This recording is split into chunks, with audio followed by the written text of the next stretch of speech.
ជំរាបសួរបងប្អូនវីដេអូមួយនេះខ្ញុំចង់ជំរាបជូនបងប្អូនតាក់ទងជាមួយនឹងម៉ាស៊ីន Masut Hinota 12 horsepower នេះគឺថាខាងខ្ញុំអត់មានលក់ទេបងប្អូនណាបាទនិយាយរួមក្បាលម៉ាស៊ីនគឺខាងខ្ញុំអត់មានលក់ទេកន្លងមក Hinota កន្លងមកគឺខ្ញុំទិញគេយកមកប្រើដែរទេខ្ញុំទិញតម្លៃ200ជាងណាមានលិខិតធានារយៈពេល1ឆ្នាំពីក្រុមហ៊ុនអញ្ចឹងមូលហេតុដែលខ្ញុំជំរាបជូនបងប្អូនហ្នឹងគឺកុំឲ្យបងប្អូនខាតពេលឆាតមកសួររហូតទិញក្បាលម៉ាស៊ីនហ្នឹងក៏ដូចជាខលមកខ្ញុំសួររហូតទិញក្បាលម៉ាស៊ីនហ្នឹងណាបាទគឺខ្ញុំជំរាបជូនឲ្យហើយទៅខ្ញុំអត់មានលក់ទេគឺខ្ញុំទិញយកមកតម្លើងជាម៉ាស៊ីនកាយប្រកបទៅយកជូនអតិថិជនហើយវីដេអូនេះក៏ជាចម្លើយទៅកាន់បងប្អូនមួយចំនួនដែលគាត់ប្រតិកម្មរឿងតម្លៃម៉ាស៊ីនកាយប្រកបទៅយកធំហ្នឹងថាងម៉ាស៊ីនប៉ុណ្ណឹងសោះមិនតម្លៃដល់ទៅ7-800បាទចម្លើយនោះគឺដោយបងប្អូនបានឃើញក៏ក្បាលម៉ាស៊ីនមួយយើងចំណាយវាប៉ុណ្ណឹងបាទទៅហើយបាទអញ្ចឹងទី1គឺតាក់ទងជាមួយនឹងកត្តាថ្លៃដើមហើយទី2គឺតាក់ទងជាមួយនឹងការរ៉ូស៊ីគឺយើងត្រូវការប្រាក់ចំណេញណាបងប្អូនបាទហើយសួរថាបើអញ្ចឹង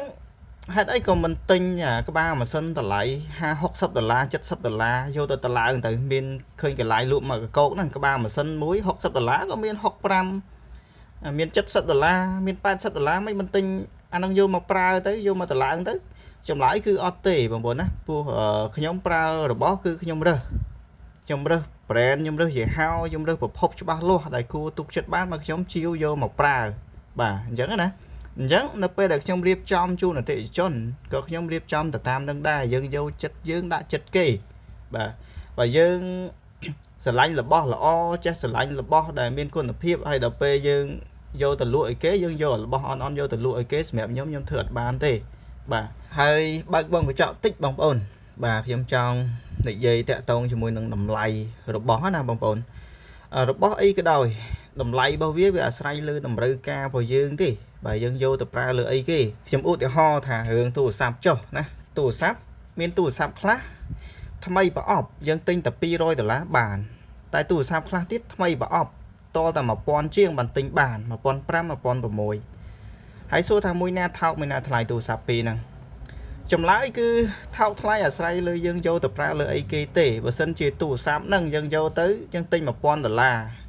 យើងយកទៅប្រើលើការងាររ៉ូស៊ី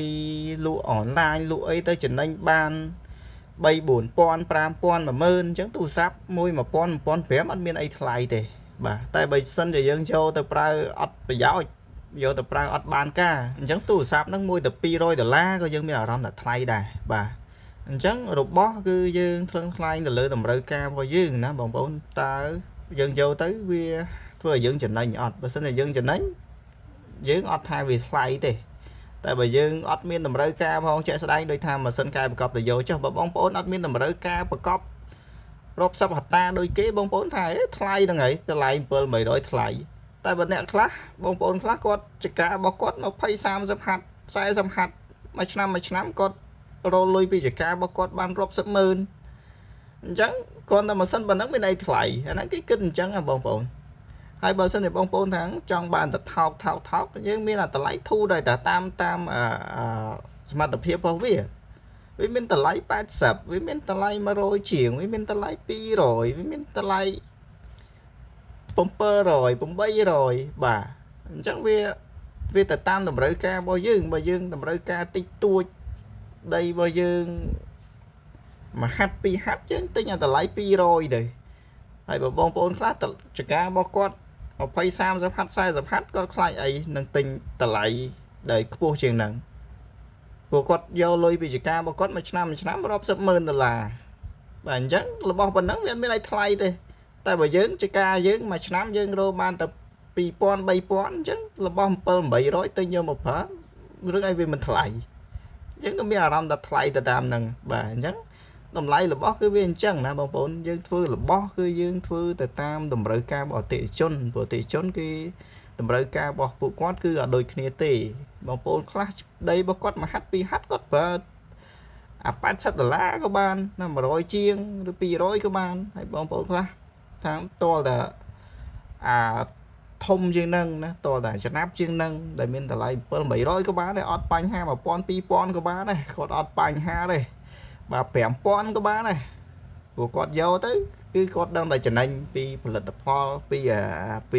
ឧបករណ៍ពីសម្ភារៈហ្នឹងអញ្ចឹងគាត់អត់មានអារម្មណ៍ថាថ្លៃទេបាទអញ្ចឹងខ្ញុំមានតែប៉ុណ្្នឹងទេបងប្អូនណាចំពោះវីដេអូមួយនេះសូមអរគុណសូមជម្រាបលាបាទ